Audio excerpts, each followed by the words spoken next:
Donc en fait, ça fait longtemps qu'on sait que le pouvoir du cerveau sur l'intestin est immense. Et ben, grâce aux recherches qu'on fait sur la flore intestinale, on se rend compte que le feedback, c'est-à-dire ce même chemin dans l'autre sens, le pouvoir de l'intestin sur le cerveau est probablement immense pareil. Et la qualité de la flore intestinale est liée clairement à la qualité de ce qu'on mange. C'est pas compliqué. On devient ce qu'on mange. Vous écoutez Centré sur l'équilibre, le balado du Stromspa nordique. Un univers pour plonger au cœur de thématiques variées, alliant bien-être et sujets d'actualité, pour ainsi vous ouvrir à de nombreuses possibilités. Nous vous promettons un contenu avant-gardiste et audacieux, offert en partenariat avec nos collaborateurs d'ici et d'ailleurs. Joignez-vous à nous dans cette quête d'équilibre, un épisode à la fois.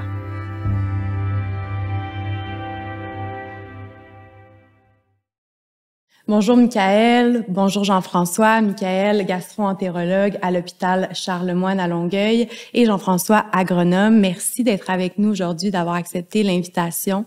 Ça nous fait vraiment plaisir de parler avec vous aujourd'hui d'un sujet hyper important qui est l'industrialisation de l'alimentation et son impact sur notre santé. D'abord, je voudrais vous laisser de l'espace pour parler un peu de votre profession, de votre parcours. Je commencerai par toi, Michaël. Parle-nous un peu de cette profession de gastro-entérologue. Ouais, alors moi je suis gastro-entérologue, ça veut dire que je suis médecin spécialiste du ventre et des maladies du tube digestif. Et ça, c'est quand même cool parce que c'était pas évident quand j'ai commencé la gastro-entérologie, il y a un certain nombre d'années maintenant, que ça allait devenir, depuis quelques années, tellement trendy d'être gastro-entérologue. Ah ouais? Moi, j'avais le choix entre être gastro-entérologue et cardiologue. Et quand j'ai dit à ma mère, à l'époque que j'avais choisi gastro-entérologue, elle était mais non, mais voyons, tu vas être cardiologue, voyons donc. Et en fait, tu te retrouves, regarde, quelques années plus tard, gastro-entérologue, il n'y a pas un endroit où je vais, il n'y a pas une soirée où je vais, où quand on dit que t'es gastro-entérologue, les gens ils disent ah ouais, c'est donc ben cool, tube digestif, le microbiote, c'est tellement intéressant, oh là là. Donc voilà, je fais un des meilleurs métiers du monde du moment. Justement, le microbiote, on va en parler amplement. Je pense que c'est un sujet hyper intéressant et je laisserai la chance à Jean-François de parler de sa profession d'agronome, une profession qui est très importante aussi dans notre société. Oui, on en parle de plus en plus là, ces années-ci. C'est sûr que dans le temps, c'était très populaire. Là. Les agronomes, ils pouvaient signer des passeports et tout, là, mais on a perdu un peu de notre, je dirais, de notre brillance, je dirais, peut-être. Moi, j'accompagne les producteurs à produire de la nourriture, quelle qu'elle soit. En fait, c'est vraiment au champ, mon champ d'expertise, là. Fait que je vais sur les fermes, je regarde les plantes, est-ce qu'ils poussent bien, est-ce que le substrat est bon, le sol, les analyses de sol. C'est un peu comme une analyse de sang, ça nous permet de déceler des problèmes. Puis en fait, c'est ça, je me considère un peu comme un médecin des plantes. Oui! Ouais, c'est comme il y a un certain parallèle entre vos deux professions. Donc, vous faites certains diagnostics tous les deux, finalement. Mais les plantes n'ont pas de système digestif comme tel. Non, c'est sûr. Mais les plantes, par contre, viennent dans notre système digestif. Exactement. Et ça a un impact. On va en parler au long de cette conversation. Donc, j'aurais comme première question pour toi, Jean-François, comment va l'agriculture aujourd'hui au Québec, principalement? En général, je dirais qu'elle va bien.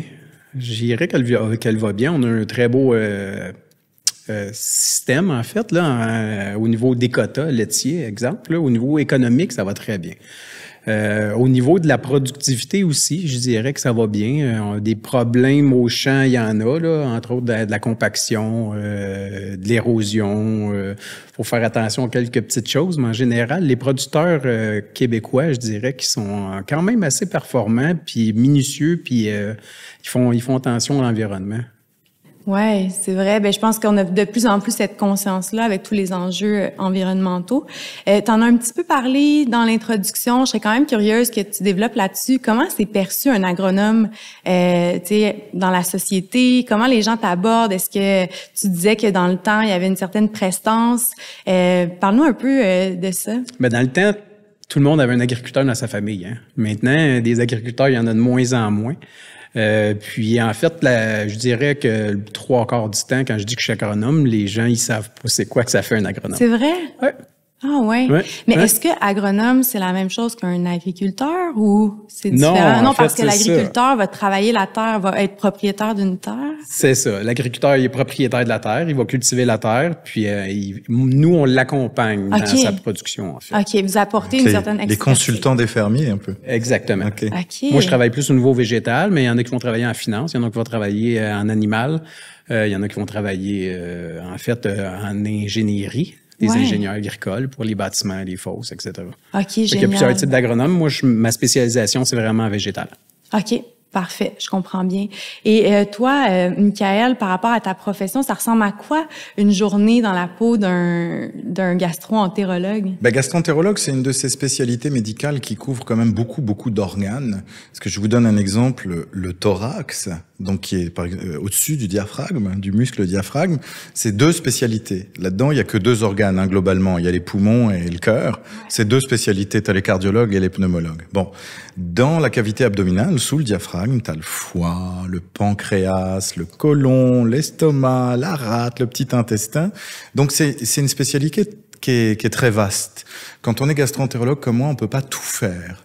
Il y a ceux qui sont plus spécialisés dans les maladies du tube digestif, il y a ceux qui sont beaucoup plus spécialisés dans le cancer, il y a ceux aussi qui sont beaucoup plus spécialisés dans l'endoscopie. Parce que nous autres, les gastro-entérologues, on va dans le corps humain avec nos appareils souples, avec une caméra qu'on appelle les endoscopes.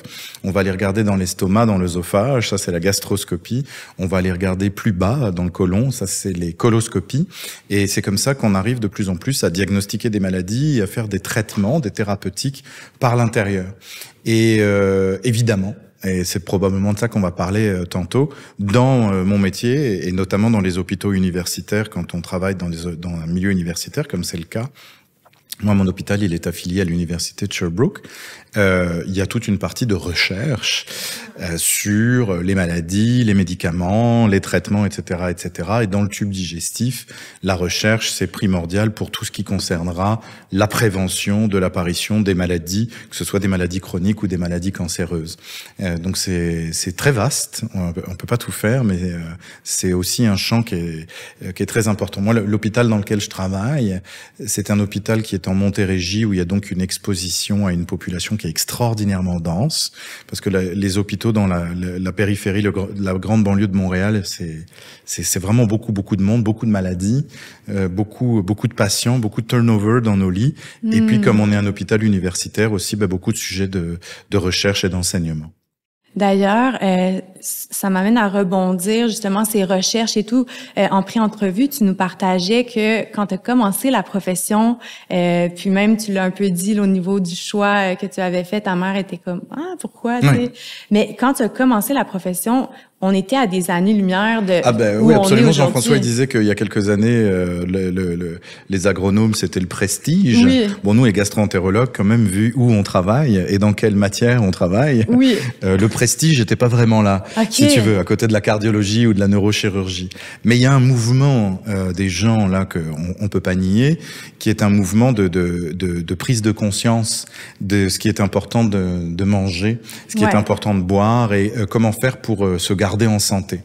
Et ce mouvement de prise de conscience-là, qui est récent, qui a à peu près une dizaine d'années, où les gens remettent beaucoup en question, justement, quel va être le cheminement d'un aliment, d'où viennent les animaux. Tu sais, tout ça va avec, on peut parler des diètes sans gluten, des diètes keto, on peut parler de tous les gens qui sont véganes, ou des gens qui ont décidé de continuer de manger de la viande, mais qui sont très regardants sur ce qu'est la condition animale, sur le parcours, tout ça. Ouais. Tout ce mouvement-là, je trouve que les gastro-entérologues, donc évidemment la pathologie du tube digestif, c'est les pathologies liées à ce qu'on mange, on est au cœur de ce truc-là.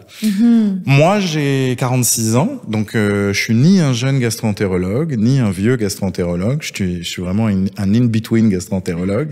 Donc j'ai vu cette profession changer beaucoup. Je pense que je vais voir encore les mœurs comme ça évoluer, mais ce que je veux dire, c'est que quand c'est toute une population, que ce soit en France où j'étais avant, ou que ce soit au Québec, je vis au Québec depuis une dizaine d'années, que quand c'est toute une population comme ça qui suit un mouvement, qui suit un trend, cette conscientisation dont on parlait tantôt, je veux dire, tu ne peux faire qu'une seule chose, c'est accompagner ça. On peut pas nager à contre-courant. Absolument. Et en ça, la gastro-entérologie est devenue une des spécialités qui est au centre des considérations des gens. Les gens sont devenus absolument passionnés par ce qui se passe dans leur intestin, dans leur tube digestif, très intéressés.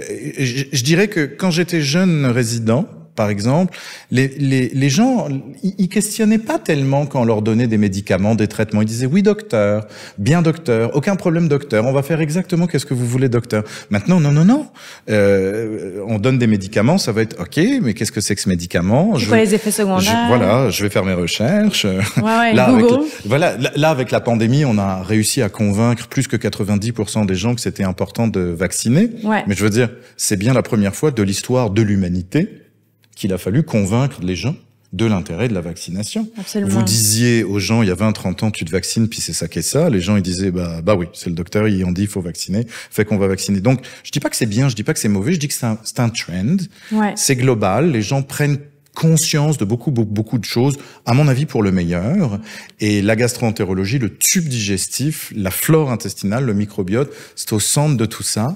Alors, c'est beaucoup de questions qui viennent d'apparaître. Moi, par exemple, quand je reçois des patients en consultation, je dois dealer avec un nouveau docteur, comme tu disais, le docteur Google. Ouais. Les gens sont venus me voir. Ils m'ont googlé pour savoir si ma réputation était bonne. Oui. Bon, en général, ça va, few. Et deuxièmement, ils ont dit, je t'allais regarder pour les médicaments, pour telle et telle maladie. Puis Dr Google, il m'a dit ça, Dr Google, il m'a dit ça. Et puis tu dois tenir ces discussions-là. Tu dois dire, ça a du sens, ça c'est pas vrai.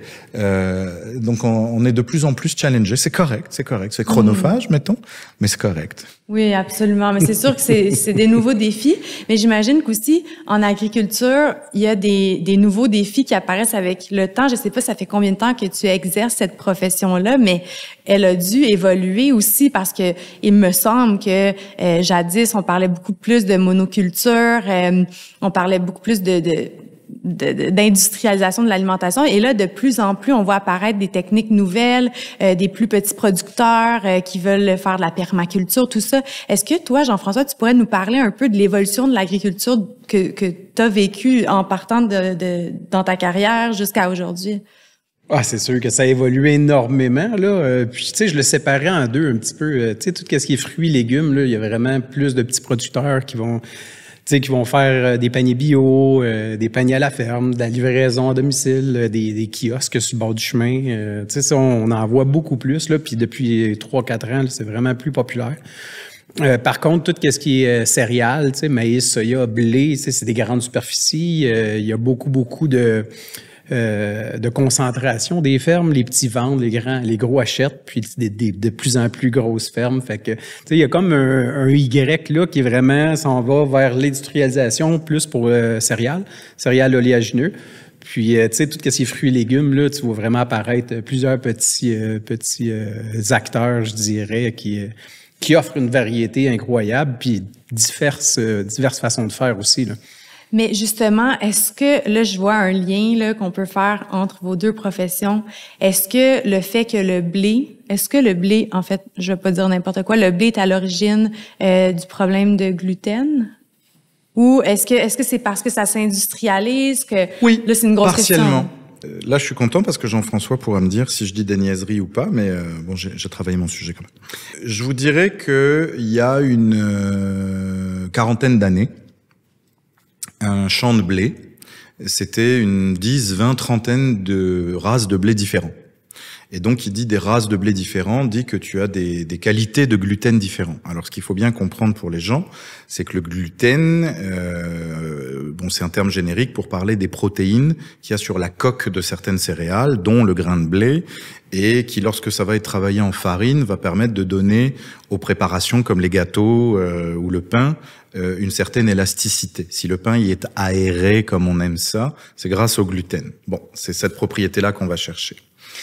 Le fait est que c'est pas tous les blés qui ont la même productivité pour l'agriculteur, c'est pas tous les mêmes gluten qui ont le rendu d'élastique nécessaire pour l'industriel qui va fabriquer du pain industriellement, etc., etc. Donc, le marché, les réseaux de distribution, le libéralisme, etc., des 40 dernières années fait que on a sélectionné pour le Québec et pour le Canada 4-5 races de blé différentes, pas plus, qui sont les plus rentables, justement à la fois pour l'agriculteur qui va avoir le plus de productivité avec son champ, et à la fois pour l'industriel qui va être satisfait de la qualité de sa farine pour un processus de fabrication industrielle de son pain. Et pour l'acheteur, finalement.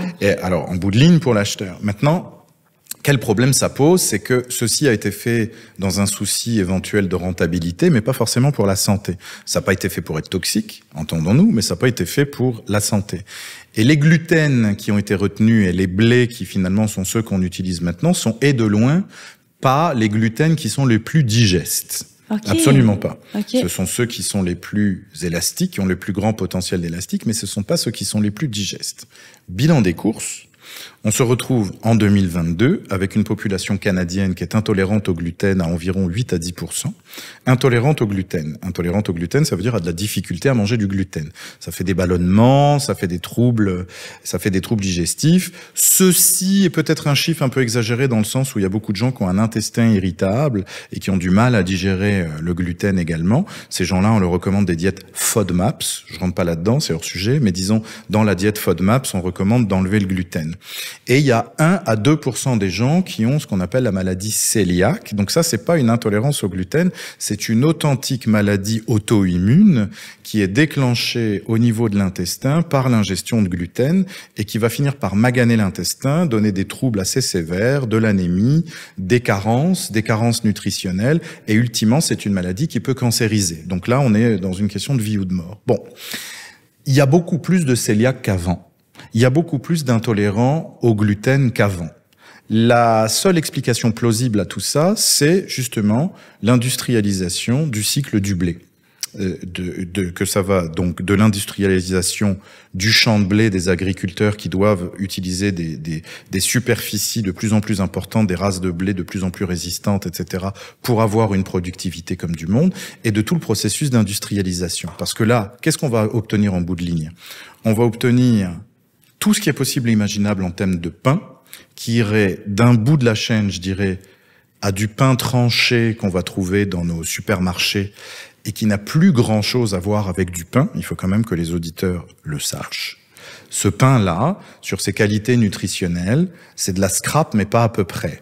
Il y a évidemment dedans de la farine, mais il y a du sucre qui est surajouté parce qu'il faut que ça toaste dans le toaster. Donc il y a du sucre qui est ajouté, il y a du sel qui est ajouté, il y a du gras qui est ajouté parce qu'il faut que ça goûte.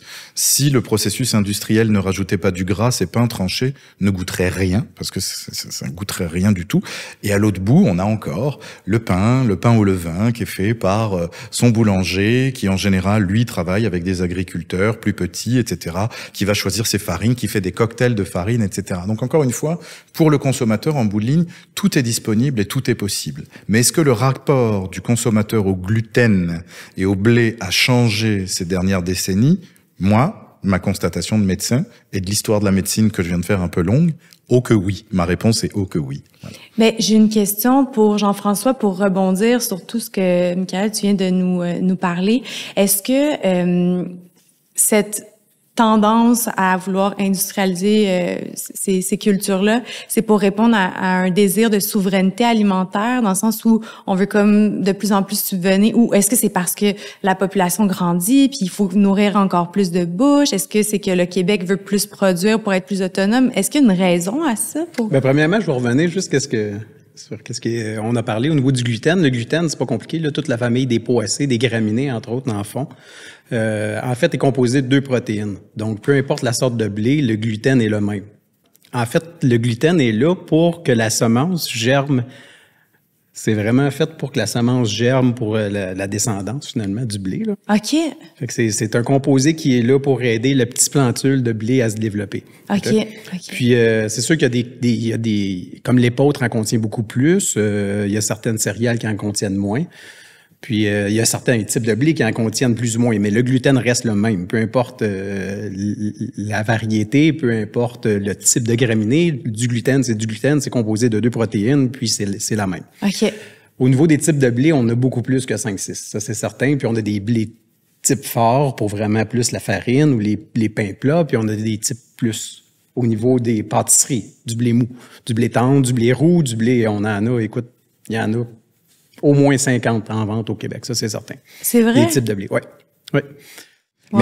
Mais un champ reste un champ avec... Un champ reste un champ. Un producteur va acheter un type de blé, mais un producteur peut faire plusieurs types de blé. Il peut se faire un blé mou d'hiver, un blé de printemps dur, un blé roux de printemps. Il peut, dépendamment des producteurs puis de leur superficie, mais ils peuvent faire plusieurs types de blé. OK. Ouais. Très intéressant.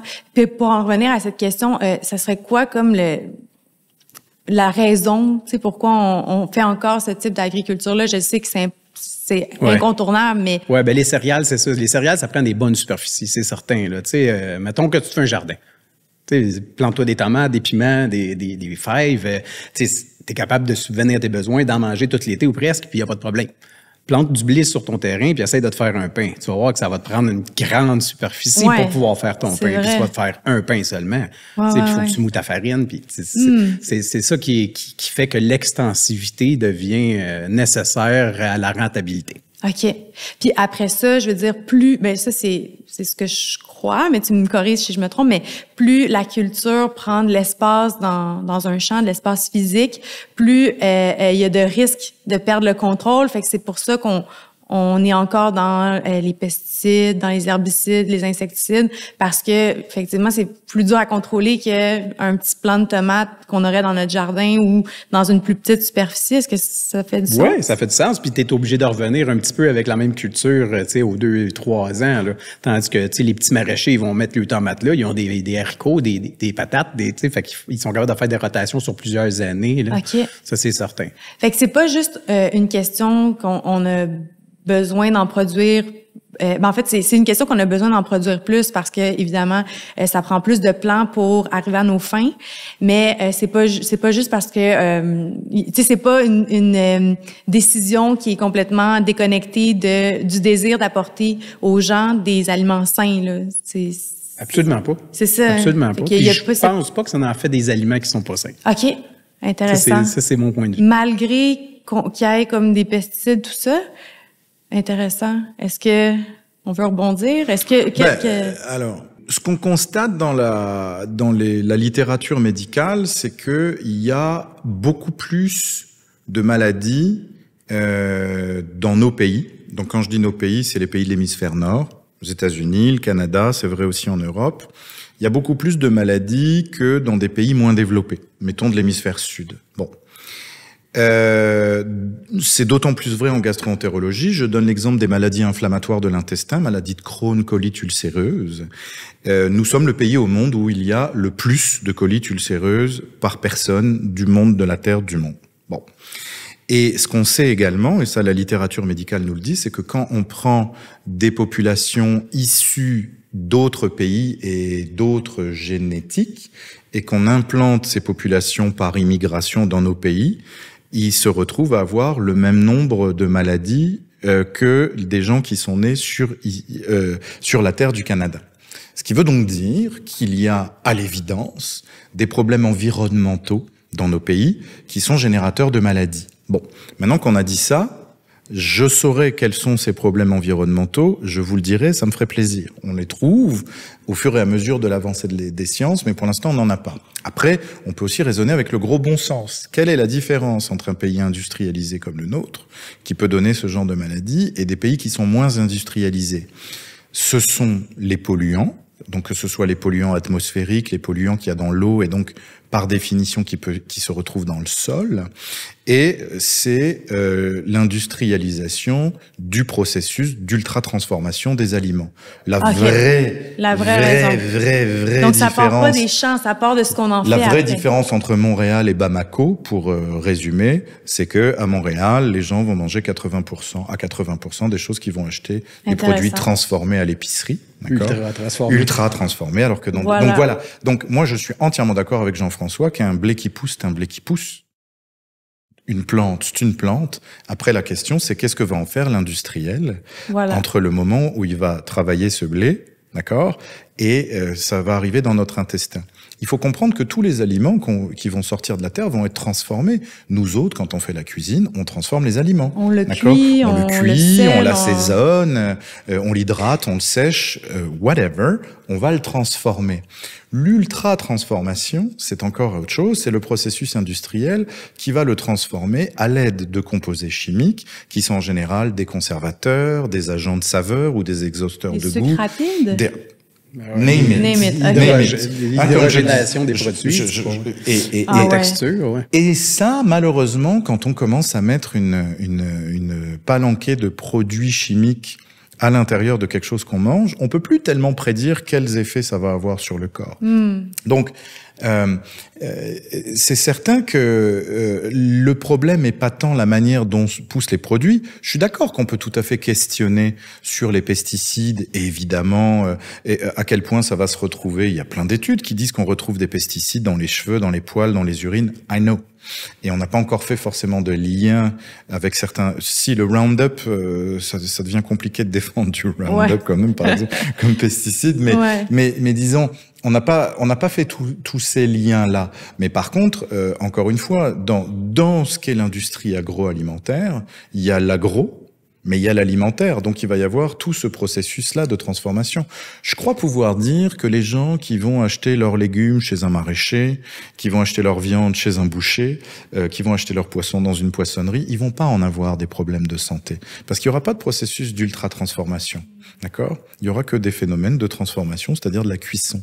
Mais après, les ajouts d'autres substances, on n'a pas la main dessus, et c'est là-dessus que les gens se questionnent. OK. Je veux dire, moi, il y a un moment donné, je voyais mes enfants manger des goldfish, là.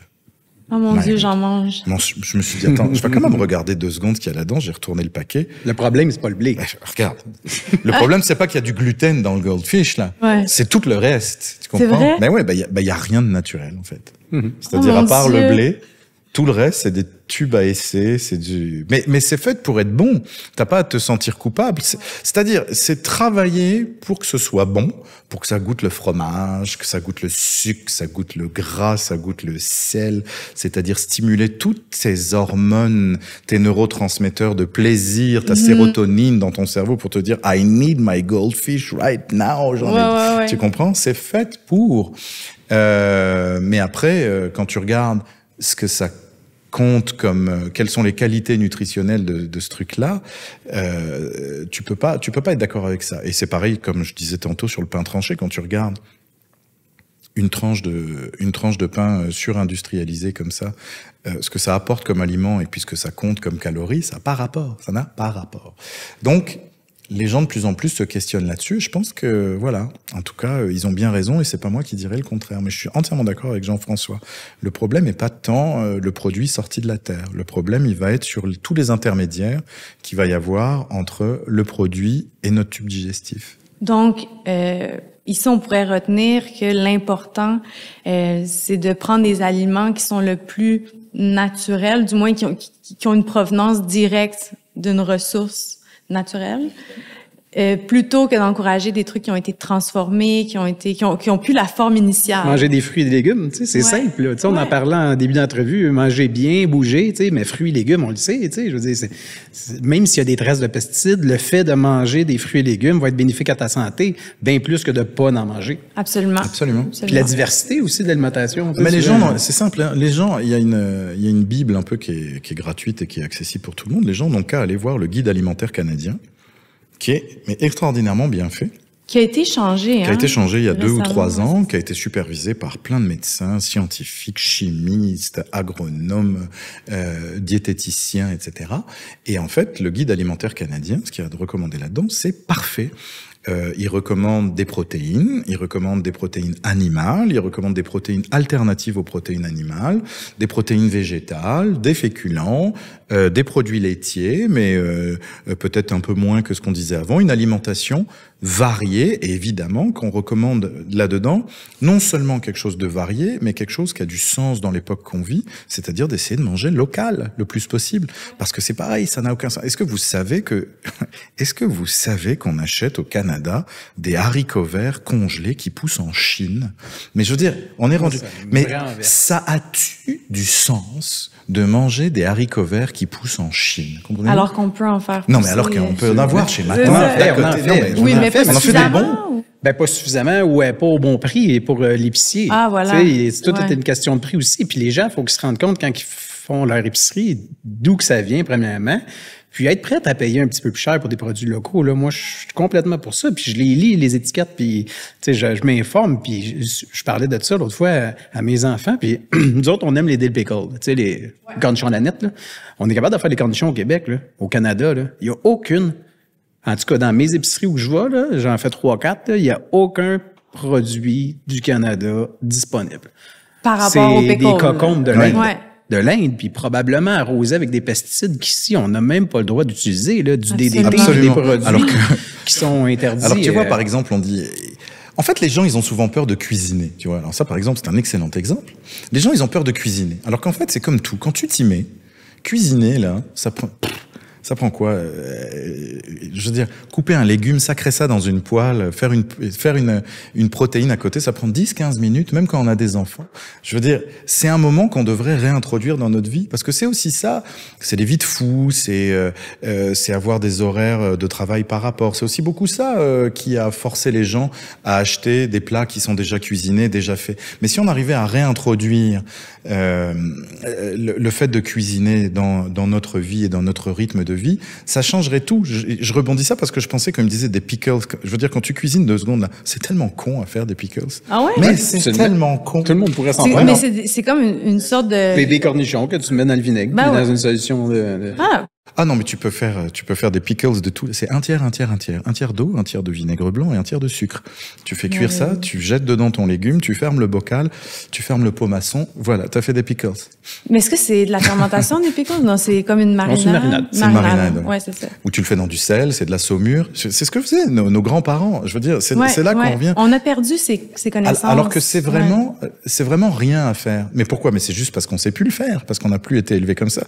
Et quand tu reviens et tu dis, c'est comment qu'on fait une marinade, c'est comment qu'on fait des pickles, c'est que tu vois que ça prend 5 minutes. Tu te dis, bon, ben, regarde, je vais arrêter d'acheter des pickles qui sont faits je sais pas où. Je vais acheter localement mes concombres, mes cornichons. Et puis quand tu commences à faire des pickles, en fait, tu peux faire des pickles de tout, hein, absolument formidable. En tout cas, et l'autre chose, le point de vue du gastro-entérologue, c'est que nous, on a 30-40% des gens qui viennent nous voir pour des pathologies digestives dites fonctionnelles. C'est-à-dire, il n'y a pas de maladie sous-jacente, c'est ce qu'on appelle le côlon irritable, l'intestin irritable. Ça, là, les gens sont également en train de comprendre que c'est au moins à moitié lié à notre mode de vie, à notre rythme de vie, au stress, etc. Et puis surtout à manger ce qu'on peut attraper, un morceau de pizza comme ça en marchant, un sandwich en répondant à des emails, etc., etc. Alors que non, ça non plus, ça ne marche pas quand tu as un intestin qui est sensible et qui est fragile. Ce qu'il faut, c'est s'asseoir, c'est manger un repas, de préférence chaud, de préférence que tu viens de faire ou qu'on vient de te faire avec des bons produits, couper ton téléphone, boire quelques gorgées d'eau pour que t'hydrater en même temps. Et là, quand tu recommandes aux gens de faire ça, d'un coup d'un seul, plus que la moitié de tes gens qui ont un problème de côlon irritable ou de dyspepsie, ça c'est des problèmes d'estomac et d'œsophage, hop, ça disparaît comme par magie. Parce que les gens se sont réappropriés le moment du repas, le moment d'ingérer de la nourriture. C'est quand même pas compliqué, mais on avait perdu ces notions de base. Absolument. Puis je le remarque aussi dans mon entourage. On dirait qu'on a moins de temps, on prend plus le temps. Mais je voyais beaucoup de liens avec le sujet que j'ai envie d'introduire maintenant, qui est le microbiote. On parle de diversité dans l'alimentation, d'alimentation qui n'est pas industrialisée, transformée. Je pense, et corrigez-moi si je me trompe, mais qu'il y a des liens avec aussi la flore intestinale, le microbiote qui se trouve sur l'ensemble du corps. Est-ce qu'on est capable de faire des ponts entre justement quel est l'impact d'une alimentation qui est industrialisée versus une alimentation qui est fibreuse, qui est saine sur le microbiote? Et quel est le microbiote tout simplement aussi, là? Ça fait beaucoup de questions. Oui, je m'excuse. Mais regarde, je vais me focuser, je vais y arriver, je vais être capable. Quel est le microbiote? Le microbiote, c'est les bactéries avec lesquelles nous vivons en harmonie. On en a dans nos cavités nasales, dans nos bronches, sur notre peau, mais surtout on en a dans notre tube digestif. Dans le tube digestif, il faut quand même réaliser ça, le microbiote, c'est 1000 milliards de bactéries qui sont en nous. 1000 milliards, en fait, nous, notre corps humain, si tu comptes les cellules de la peau, des os, des muscles, du cœur, des neurones, on en a 100 milliards. C'est-à-dire 10 fois moins. Nous sommes composés de plus, en valeur absolue, de matériel étranger que de matériel hérité de notre papa et de notre maman. Premier élément de réflexion sur lequel je vous propose qu'on nous fassions une pause philosophique. Donc, on est mi-humain, mi-micro-organisme. Non, nous sommes 10 fois plus étrangers que nous-mêmes. OK, donc, intéressant. Première chose. Faut pas trop y penser, en unité, ouais. En valeur absolue. Ces bactéries-là, c'est 1200 souches bactériennes différentes. Et elles ont une masse, un volume, un poids. On a à peu près entre 1 kg et 1,5 kg. 1 kg, 1,5 kg, 3 livres de bactéries dans notre tube digestif. Ces bactéries, si nous n'avions pas ces bactéries-là, nous ne serions pas capables, c'est incompatible avec la vie. Nous naissons avec l'intestin stérile et cette colonisation bactérienne de notre intestin commence au moment de l'accouchement. Et d'ailleurs, on a pris une telle importance sur le microbiote que maintenant, pour les enfants, l'accouchement commence par passer à travers les parois vaginales de la maman, où il y a des bactéries, il y a du microbiote, il y a une flore vaginale évidemment, et la colonisation commence là. Ensuite, le bébé va allaiter. Donc l'allaitement, c'est que c'est très important pour 1000 raisons liées aux qualités nutritionnelles du lait maternel, mais aussi parce que le bébé va mettre le sein de la maman avec le microbiote de la peau de la maman dans sa bouche. Donc par exemple, dans la plupart des maternités de nos pays, y compris au Québec, quand un enfant maintenant naît par césarienne et qui ne va donc pas passer par le vagin de la mère, on va mettre un petit chiffon dans le vagin de la maman et on va recouvrir l'enfant avec la flore vaginale de sa maman, parce qu'on sait que ça fait partie du processus dès les premières secondes de vie, de colonisation, de développement de sa flore intestinale. Pourquoi ? Parce qu'on s'est rendu compte que dans beaucoup de maladies, que ce soit des maladies digestives, neurologiques et même probablement cancérologiques, il y a un problème de déséquilibre de cette flore intestinale. En fait, quand la flore intestinale, le microbiote est équilibré, on est en situation de symbiose. Tout va très bien, nous vivons en harmonie parfaite, nous et les bactéries, d'accord ?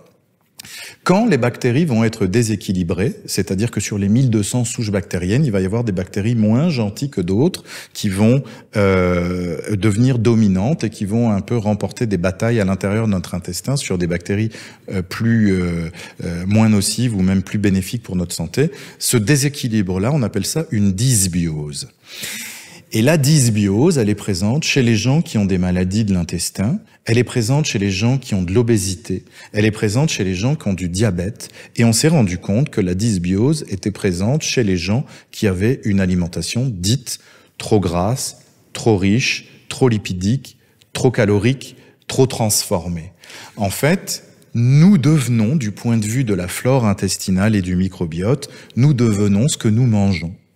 À force de soumettre le microbiote intestinal à telle ou telle qualité d'alimentation, l'intestin va s'adapter et en fait, à partir d'un certain moment, le déséquilibre peut être présent et on pourra plus tellement le rattraper. Il y a beaucoup de gens qui disent « mais moi j'ai arrêté de manger de la scrap et je maigris pas ». C'est vrai, et ceci est par exemple très potentiellement lié à un déséquilibre de la flore intestinale qui, depuis 20 ou 30 ans, avec une alimentation qui était, mettons, pas santé, a été déséquilibrée et qui peut mettre des années et des années à se rééquilibrer, même si on mange beaucoup plus sainement. Donc, ces notions-là, on est en train de les découvrir. C'est des dizaines de prix Nobel de médecine à venir. Parce que, qu'est-ce qu'on a dit sur la flore intestinale ? Il y a quelques années, on disait ça aide à digérer. That's it. Ouais. Ensuite, on s'est rendu compte que c'était impliqué dans le développement de maladies digestives. Mon Dieu, probablement que c'est à cause d'un déséquilibre dans la flore intestinale qu'on développe maladie de Crohn, colite ulcéreuse. On est en train de se rendre compte depuis quelques années que la flore intestinale communique avec les nerfs de l'intestin. Il y a 200 millions de neurones dans notre intestin. C'est pour ça qu'on appelle l'intestin le deuxième cerveau. C'est l'organe où il y a le plus de neurones du corps humain après le cerveau. Et on se rend compte que les bactéries communiquent avec les 200 millions de neurones de l'intestin. Et comme les 200 millions de neurones de l'intestin communiquent des millions de fois par seconde avec notre cerveau, ça veut dire que les bactéries de notre intestin donnent des ordres à notre cerveau. Donc, moi, j'avais entendu dire que la production de sérotonine partait de notre intestin. De plein d'endroits. Je veux dire, il y a pas. On sait pertinemment qu'on n'a pas besoin forcément de manger pour stimuler notre tube digestif. Si vous avez faim et que vous voyez devant vous un aliment que vous aimez beaucoup, votre tube digestif va se mettre à gargouiller. Quand on entend le gargouillement, c'est en fait la production d'acide de l'estomac qui se met à brasser parce que l'estomac se dit qu'il va recevoir un aliment incessamment sous peu et c'est ça le gargouillis. Il y a eu juste une stimulation d'odeur, de vue, mais il n'y a pas eu d'ingestion alimentaire comme telle. Donc en fait, ça fait longtemps qu'on sait que le pouvoir du cerveau sur l'intestin est immense. Grâce aux recherches qu'on fait sur la flore intestinale, on se rend compte que le feedback, c'est-à-dire ce même chemin dans l'autre sens, le pouvoir de l'intestin sur le cerveau est probablement immense pareil. Et la qualité de la flore intestinale est liée clairement à la qualité de ce qu'on mange. C'est pas compliqué. On devient ce qu'on mange.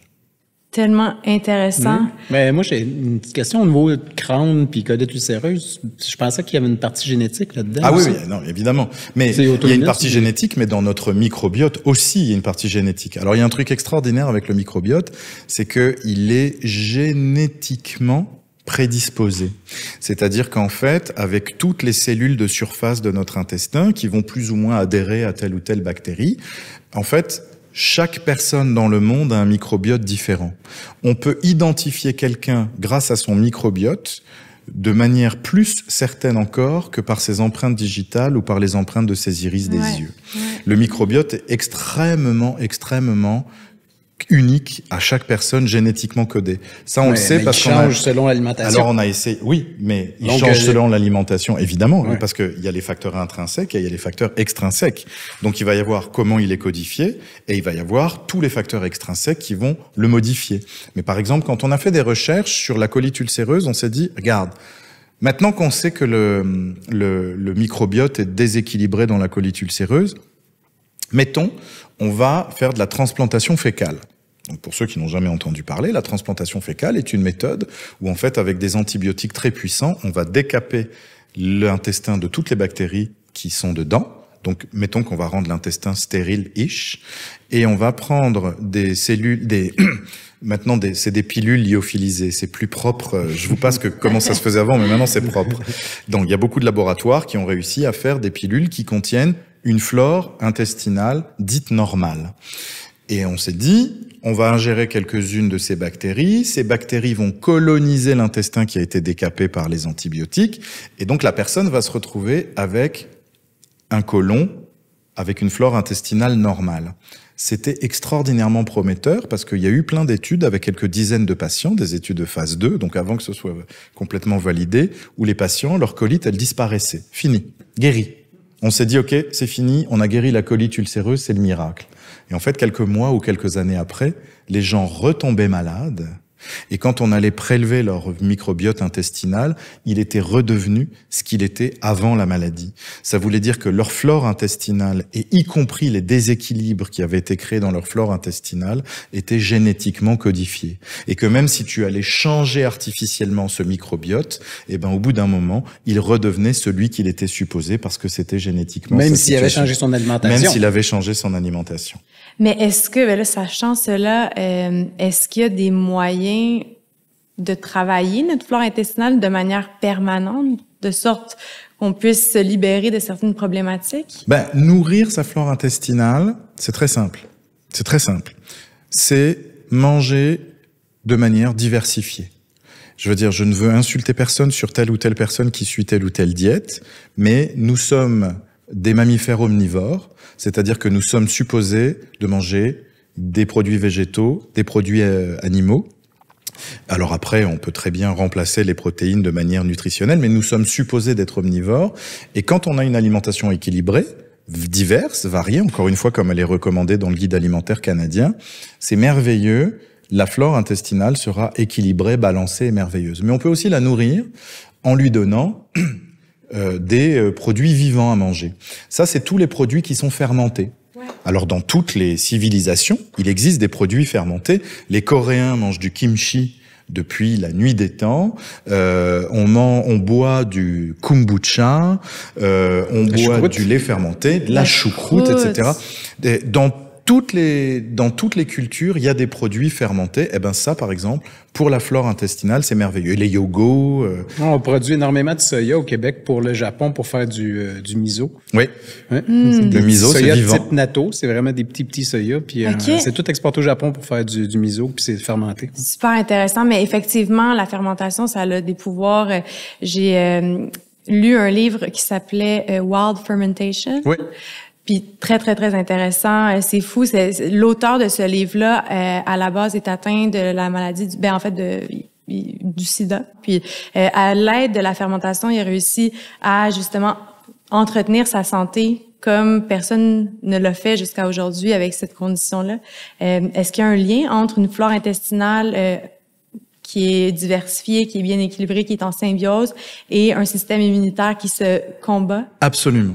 Ouais. La flore intestinale, on commence à savoir maintenant que ça a une influence évidemment sur le système digestif, évidemment sur le système nerveux. Il y a très vraisemblablement une implication avec les troubles envahissants du développement de l'enfant, que ce soit le TDAH, que ce soit les troubles du spectre autistique, probablement sur les démences tardives, comme par exemple la maladie d'Alzheimer, ou encore d'autres démences, et sur le système immunitaire. On sait très bien que quand on a une flore intestinale, un microbiote intestinal qui est défaillant, qui est dysbiotique, qui est déséquilibré, on est plus sujet à des maladies, et notamment des maladies infectieuses. Et donc, très vraisemblablement, on a des faiblesses immunitaires.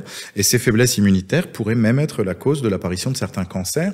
Parce que là encore, sur les recherches en cancérologie, on sait depuis plusieurs années que beaucoup de cancers apparaissent parce que le système immunitaire peut être défaillant. Ce qui est le cas d'ailleurs chez les gens qui ont le sida.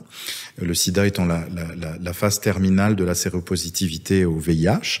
Et en fait, quand on a le sida, c'est surtout une immunodéficience. SID, ça veut dire syndrome d'immunodéficience, acquise. C'est ça que ça veut dire, sida. Et donc, quand on a une immunodéficience comme ça, malheureusement, souvent, les gens qui ont cette maladie-là finissent par mourir, soit d'infections très graves, parce que leur système immunitaire est défaillant, soit de cancer. Parce que quand le système immunitaire est défaillant, on fait plus de cancers. C'est exactement le cas quand on a une dysbiose. Il y a beaucoup plus de cancers qui apparaissent chez les gens qui vont avoir une condition associée à une dysbiose. Le lien est pas encore clairement fait, mais la suspicion et les recherches sont clairement en cours dans énormément d'équipes à travers le monde entier. Intéressant. On a parlé de diversifier son alimentation, donc manger plusieurs fruits et légumes, des aliments sains, le moins possible transformés. On a parlé justement de dès le jeune âge, dès notre naissance, d'avoir ce contact avec le microbiote de notre maman. Je sais que en vente libre, c'est très populaire de nos jours, les probiotiques. Est-ce que ça fonctionne ou est-ce que c'est purement marketing? Est-ce que c'est quelque chose qu'on peut prendre pour soutenir notre flore intestinale? Alors, les probiotiques qu'il y a dans les yogos, ça, c'est du vrai marketing. Et c'est même plus que ça. Ça, c'est par exemple un merveilleux exemple de scandale agroalimentaire. Alors, comme je sais que il y a certaines entreprises qui potentiellement peuvent nous écouter, qui ont des équipes d'avocats que j'ai pas les moyens forcément de me payer, je vais me garder une gêne sur les marques, mais tout le monde va le reconnaître. Les petits yaourts à boire avec des petits clowns dessus qu'il faut supposer de prendre tous les matins quand on est enfant parce que ça va renforcer le système immunitaire. Bon, ça c'est de la bullshit, mais à un niveau stratosphérique par exemple. Et non seulement c'est de la bullshit parce que il y a vraiment pas suffisamment de bactéries là-dedans pour que ça ait un effet quelconque bénéfice sur la santé, mais il y a une quantité, mais alors délirante de sucre dans ces affaires-là qui font que les parents qui, écoutant le marketing, ont vraiment fait faire des cures il y a plusieurs années à des enfants là-dessus. Ça a été prouvé dans des études pédiatriques que c'est un facteur favorisant du diabète infantile. On se retrouve avec des enfants qui sont diabétiques parce qu'on les a gavés de ces conneries-là en leur disant « oui, mais c'est bon, ça contient des probiotiques ». Donc, tout ce qui est ces gammes-là de dairy aux probiotiques, etc., franchement, si on attend le moindre effet positif avec ça, on peut attendre longtemps. Alors que, mais je dis pas de mal des yaourts et des produits fermentés. Ça, encore une fois, c'est bon pour la santé. Mais par contre, les probiotiques là-dedans, ça, c'est du marketing du vrai. Okay. Par contre, on trouve en pharmacie des probiotiques. Il y a plein de probiotiques différents. Alors là, on peut tous les citer parce que c'est vraiment la même chose, que ce soit le Bioca, le Align, Florastor, Probaclac, etc. Ça, c'est jamais mauvais. C'est jamais mauvais de faire des cures comme ça. Par contre, il y a beaucoup de gens qui en prennent à l'année longue. Alors ça, c'est dispendieux pour pas grand-chose. Parce que, regardez, on disait tantôt que dans un tube digestif normal, il y avait 1200 à 1300 souches de bactéries différentes. Actuellement, quand on trouve en pharmacie un probiotique qui en contient 10 souches différentes, parce que c'est que des lactobacillus et des Saccharomyces. Donc, on ne sait pas encore industrialiser et distribuer quelque chose qui ressemblerait même de près ou de loin à ce qu'est une flore intestinale normale. Donc ça s'en vient, mais c'est très difficile parce que vous vous rendez compte, il faut que c'est des organismes vivants, il faut les sécher, les lyophiliser, les mettre dans des petites pilules ou dans des petites poudres, et puis que ce soit encore bénéfique ou vivant au moment où ça va arriver chez le consommateur. Donc donc moi je recommande aux gens de faire une cure de probiotiques 1 fois par an, 2 fois par an s'ils trouvent que ça leur fait du bien, 1 mois. Matin et soir, ça suffit, mais c'est toujours, c'est jamais mauvais, mais c'est d'autant plus bénéfique si c'est des gens qui ont un intestin fragile et sensible, puisque ça va se trouver directement in situ, là où il y a le bobo, là où il y a le méchant. Absolument, absolument.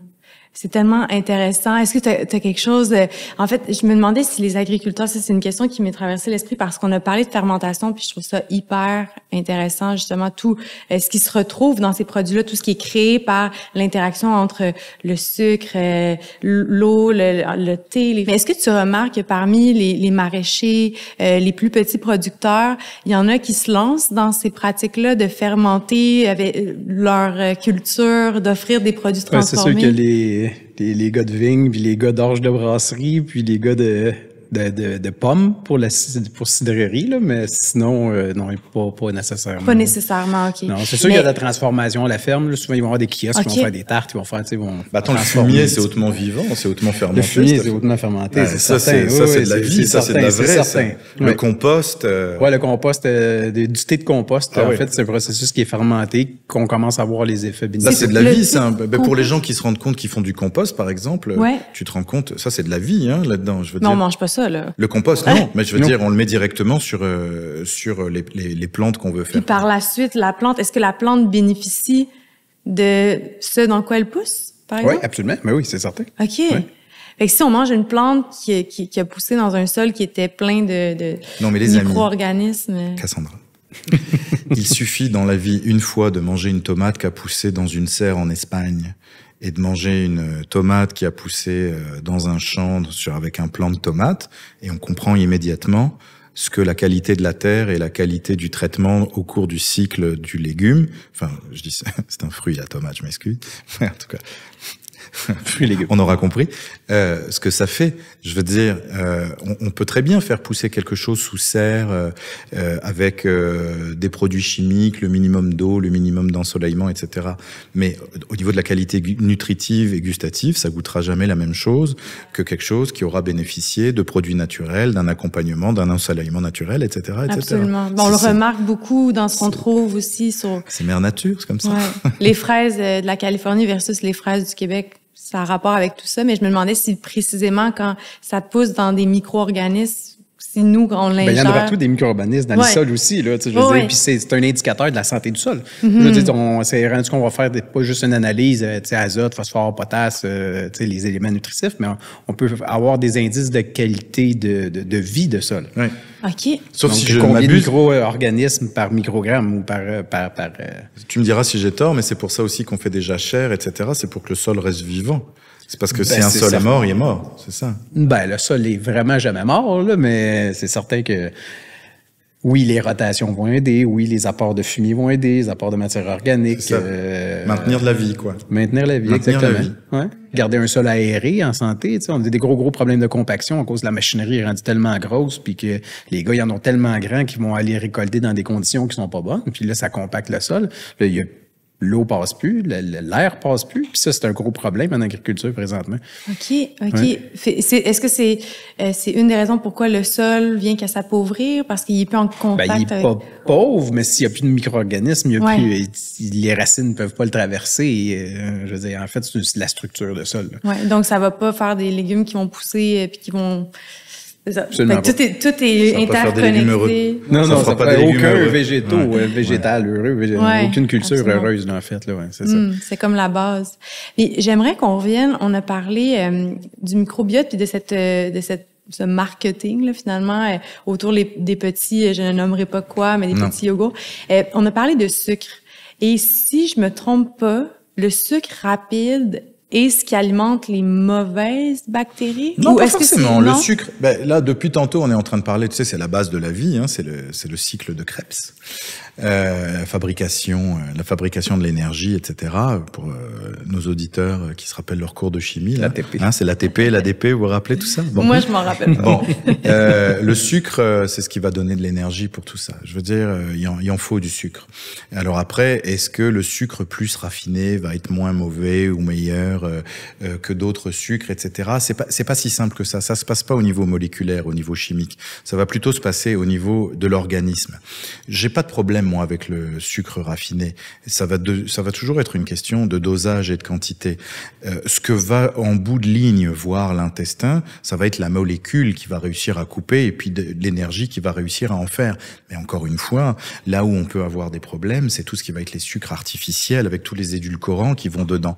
On n'a pas prouvé que le sucre allait rendre les enfants TDAH ou autistiques plus difficiles à gérer ou plus difficiles à traiter que ça. Par contre, on s'est rendu compte qu'avec les confiseries et les bonbons, c'était un vrai problème. Et donc, le problème vient pas forcément du sucre rapide, mais va venir de ce que le processus d'industrialisation, de fabrication va faire en rajoutant tous ces édulcorants et ces exhausteurs de goût, qui sont des produits purement chimiques. Ça vient, c'est de la cuve en inox, ça n'est rien d'autre, quoi. Ouais. Donc, faut pas avoir forcément peur comme ça de catégories d'aliments.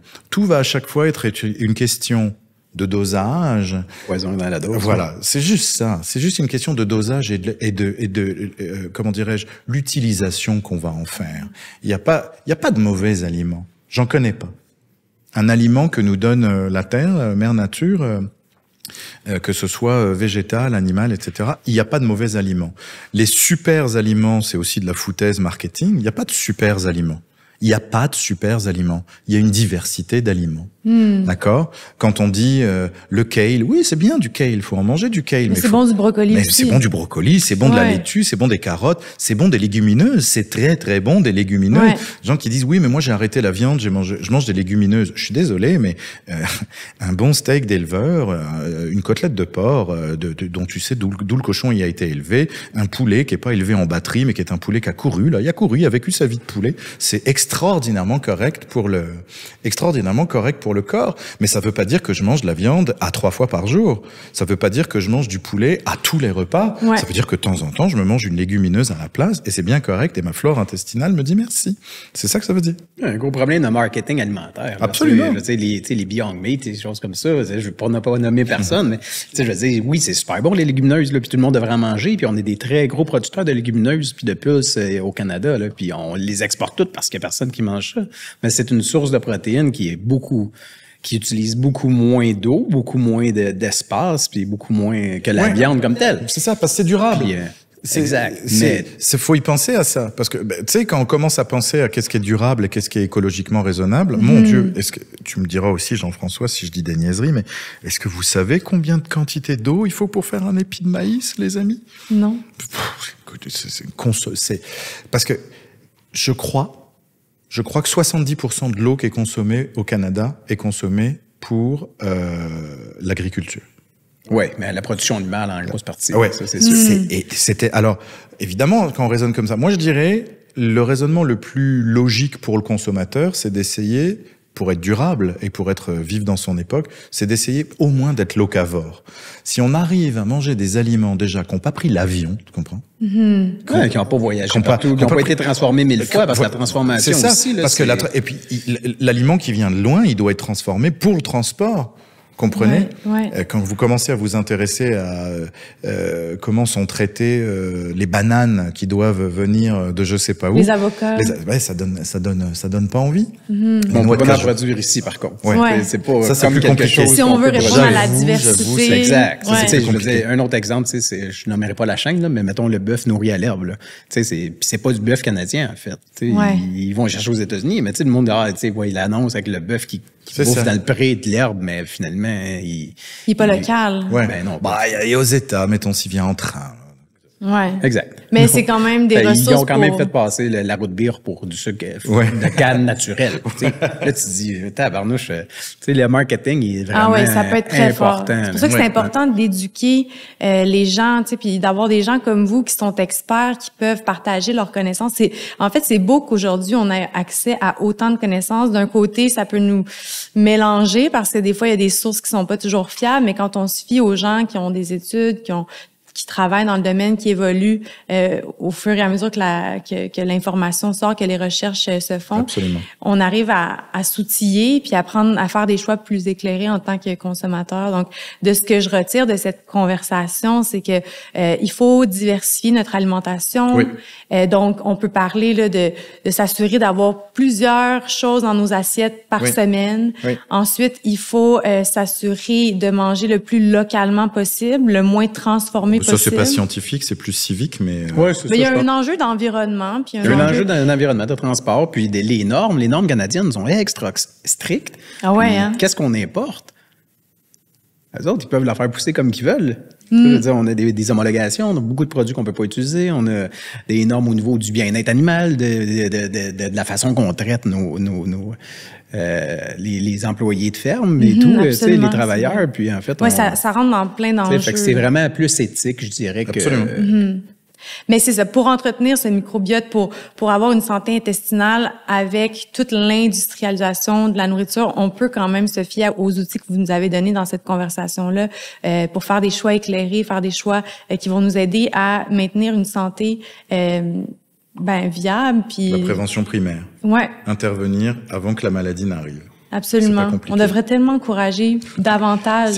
Moi, je serais ministre de la Santé, j'expliquerais que c'est comme ça qu'on videra les hôpitaux. Ouais.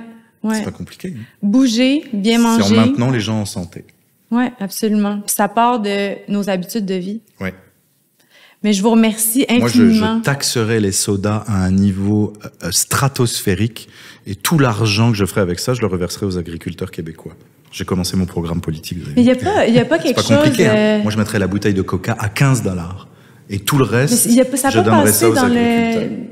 Il me semble que récemment, il y a quelque chose par rapport à ça. Ils vont taxer par rapport au sucre. Mais c'est pas assez. Les Canadiens, ils ont arrêté de fumer parce que le paquet de cigarettes, il y a 25 pièces. C'est pas compliqué, là. Ouais. C'est comme ça que les Canadiens, ils ont arrêté de fumer. Sensibilisation aussi, je pense. Ouais. C'est certain. C'est ça. Effectivement. Est-ce que vous avez quelque chose à ajouter, un message à parger aux auditeurs? Merci. C'était passionnant et puis c'était hyper intéressant de découvrir le monde de Jean-François. J'ai beaucoup appris sur ce que tu as dit aujourd'hui.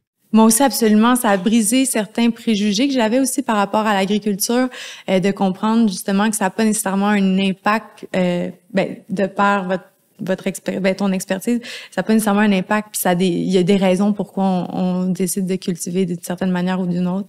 Ouais, faut pas oublier, on va être 8 milliards. Je pense qu'on est 8 milliards d'êtres humains sur la Terre à partir de cette semaine.